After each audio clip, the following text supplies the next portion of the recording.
तरफ हम देख रहे हैं स्मार्ट लॉकडाउन लगा दिया गया है, दूसरी जानिब लोड शेडिंग में इजाफा कर दिया गया है। गैर एलानिया लोड शेडिंग ने मार्केट्स के क्या हालात कर दिए हैं, लोगों के कारोबार को कितना मुतासिर किया है, आज हम बात करेंगे। तो जनाब, पाकिस्तान की मेजबानी में अमेरिका और ईरान के मुज़ाकरात कल इस्लामाबाद में हो रहे हैं। लॉकडाउन ऑलमोस्ट हुआ वही है, ये सारी चीजें ऑलमोस्ट हुई भी हैं। हर तरह से मुतासिर कर रही है लोड शेडिंग। और देखिए हमारे वैसे भी बिज़नेस, जब बंदे घर से जाएंगे नहीं कामों पे, और ऊपर से इतना इन्होंने स्मार्ट लॉकडाउन, किस चीज़ का लॉकडाउन, मुझे तो ये समझ नहीं आती। हम लोग पढ़े लिखे हैं और ये इनके मतलब क्या लोड शेडिंग है। जो ईरान है जहाँ जंग वगैरह हो रही है वहाँ लोग ईजी हैं, सुकून से हैं। हमारे जो हस्बैंड है बेचारे घरों से कैसे जाए, सुबह के टाइम जब हमने नाश्ता बनाना होता है, लाइट नहीं है, गैस नहीं है, हर तरह की लोड शेडिंग जो हमें फेस करनी पड़ रही है। मतलब क्या हमारा कसूर क्या कि हम पाकिस्तान में पैदा हो गए हैं, ये हमारा कसूर है, या हमारे बच्चे जो है बेचारे वो पाकिस्तान में पैदा हो गए हैं। ये दूसरी जो मुल्कों में जंगें हो रही हैं ना, उनसे कई ज़्यादा बदतरीन जो है ना हमारे इधर का माहौल हो गया हुआ है। ना गैस है, ना पानी है, ना बिजली है, ना कारोबार है, और ना ये करने दे रही है कि भाई तुम हमसे क्या चाहती हो, भाई जो लेना है एक दफ़ा लेके यहाँ से हमारी जान छोड़ दो, तुम लोग खुदा के लिए हमारी जान छोड़ दो। बस हम लोग ना यहाँ तक आ चुके हैं। कहा जाता है एनर्जी को सेव किया जा रहा है, इलेक्ट्रिसिटी को, ईंधन को, पेट्रोल को। कहाँ गया जो हमारा बन रहा है, जो एनर्जी हमारी बन रही है वो कहाँ है? कहीं हम ईरान को दे रहे हैं, ठीक है, हम जो गैस बना के हम कहीं और मुल्कों में दे रहे हैं। हमारे अपने मुल्क का ये सारा कुछ है, हमारी अपनी कमाइयाँ लग रही है, हमारे टैक्सेस में ये मुल्क चल रहा है, और हमें हर तरह की सहूलत से ना जो इन्होंने कर दिया हुआ है वो रूम कर दिया। बिल्कुल जी, हमें बताइए कितने घंटे सुई गैस आती है आपके घर में? वो जो टाइमिंग से ऐसे टाइम से आ रही है, सुबह 2 घंटे आती है, दोपहर में 2 घंटे है। जैसे मैं जॉब होल्डर हूँ, मैं घर जाती हूँ गैस नहीं है, मैं शाम को फिर निकलती हूँ गैस नहीं है, तो हम किस टाइम पकाएं? बाहर से तो हम खाना अफोर्ड नहीं कर सकते। सर सबसे पहले ये फरमाइए कि कल जब कीमतें बढ़ी तो महसूस ऐसा हुआ कि इस वक्त जो कॉन्फ्लिक्ट चल रहा है या इस वक्त जो सिचुएशन चल रही है उसको देखते हुए, क्योंकि इंटरनेशनल मार्केट में कीमतें बढ़ रही हैं, इस वजह से पाकिस्तान में बढ़ाई गई हैं, लेकिन फिर हमें मालूम हुआ कि तो लेवी में पैसे बढ़ाए गए हैं। तो क्या वजह है इसकी कि वजीर आजम साहब ने तो कहा था कि जो 80 रुपए कम किए गए थे ये 1 महीना चलेगा, लेकिन ये 1 महीना क्या तो 3 हफ्ते भी नहीं चल सका। तो करें, एक तो क्लियर कर देते हैं कि 3 रुपए 60 पैसे 65 पैसे बल्कि पेट्रोल में, और 3 रुपए 40 पैसे जो हम प्लाट्स की कीमत लेते हैं जो पाकिस्तान में लैंड है, वो कीमत कम हुई है। ये खुद जो आदादो शुमार स्टेट ने जारी किए उसमें मौजूद है, अथॉरिटीज़ ने हमें बताया। जो कीमत बढ़ी है वो इस वजह से बढ़ी है कि 27 रुपए आपने चूंकि लेवी में इजाफा किया। अब लेट्स गो बैक कि इसका व्हाट इज द कॉन्टेक्स्ट। 80 रुपए की लेवी अग्री हुई है IMF के साथ, 1468 अरब रुपए का target, but this is pre conflict, right? जब कॉन्फ्लिक्ट हुआ और जब पूरा एक इतना बड़ा ग्लोबल ऑयल शॉक आया, तो हम जिसे आप कहते हैं ना कि आप वो जो पॉलिसीज हैं उनकी नजरेसानी करते हैं और उनको रिवर्स करते हैं। किरण, क्यों करते हैं? कल एक मैंने ट्वीट किया है, उसमें 14% सेंसिटिव प्राइस इंडिकेटर है जो कीमतों का तायुन है, अगर आप उसमें जाके देखिए। सो इसका मतलब ये है कि इलेक्ट्रिसिटी 54%, LPG 51%, पाकिस्तान में व्हीट फ्लावर 36%, अनियंस 32%। ये जब बढ़ा हुआ दिखाई दिया तो IMF से ये बात कर लेनी चाहिए थी कि काउंटर पॉलिसीज, जिसका मतलब था कि ये 27 रुपए, IMF को भी समझना चाहिए था कि इतना बड़ा जंप सेंसिटिव प्राइस इंडेक्स में भी आ गया है, तो इसको रोक लिया जाता। पिछली दफा भी आई थिंक एग्जैक्टली यही हुआ कि वो 80 रुपए बढ़े एंड देन फंड से डिस्कशन हुई और उसको कम कर दिया गया। ये तो हो गई पेट्रोल की बात। So I think the room is still open, maybe it can be negotiated. Unfortunately चूंकि आज जो डेवलपमेंट्स खत्ते में हुई हैं, अमेरिकन वक्त नहीं आ रहा, ईरानियन भी चला गया है। So if we open the market on Monday morning, you will see के जो प्राइसेस हैं वो और बढ़ जाएंगी। This is not good news. So I will comment for the people also at the end कि उनको क्या करना चाहिए।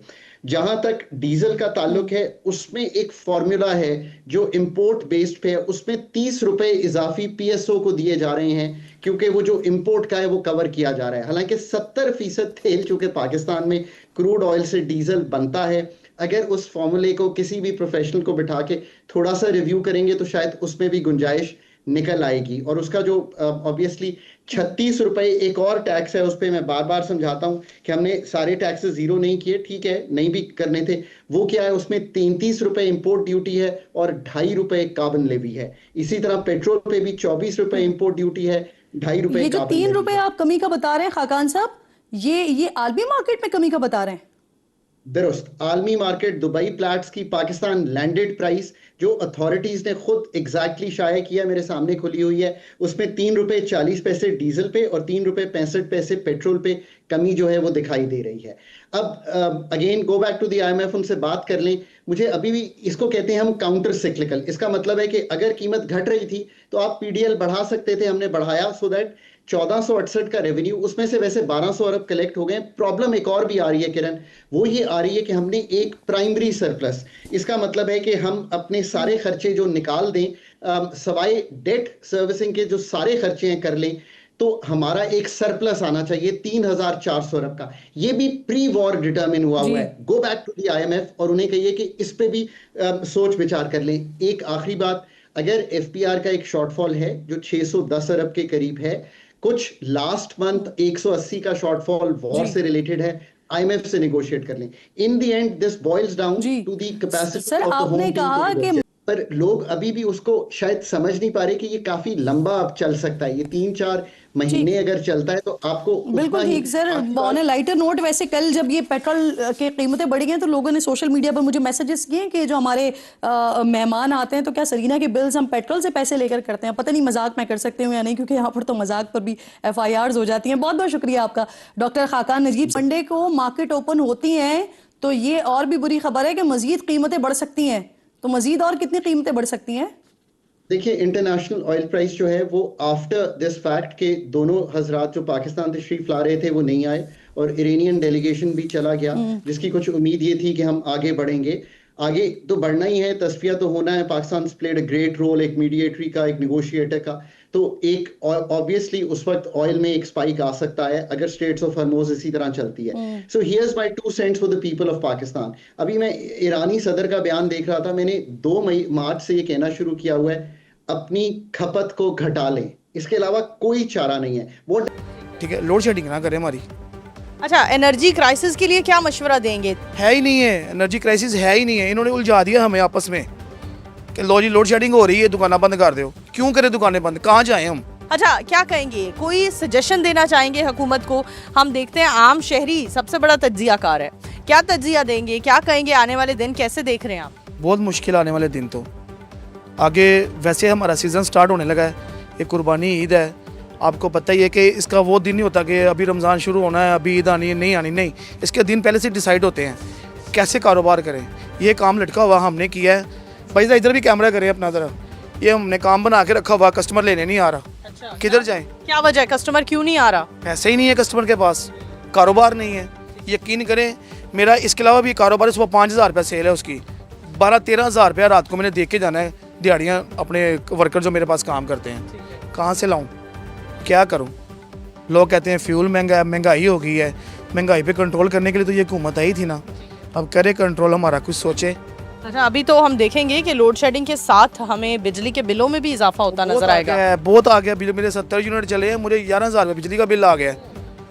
क्या करूं, 11,900 रुपये बिल है। मैं कहता तो अभी अपने घर से। दोस्तों, क्या आप यकीन करेंगे कि 2026 में कोई देश सिर्फ इसलिए लॉकडाउन लगा रहा है क्योंकि उसके पास ना बिजली है, ना तेल और ना ही पीने का पानी?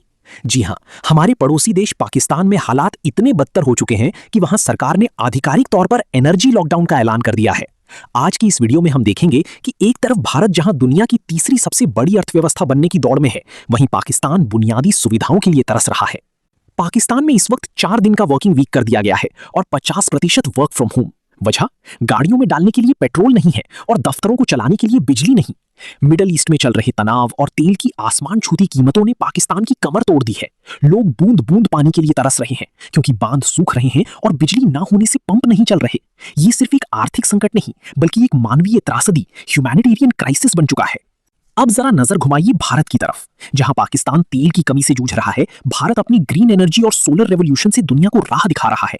आज भारत के पास इतना विदेशी मुद्रा भंडार है कि वो महीनों तक वैश्विक संकट झेल सकता है, जबकि पाकिस्तान का खजाना खाली है। इंडिया, मेक इन इंडिया और टेक एक्सपोर्ट पर ध्यान।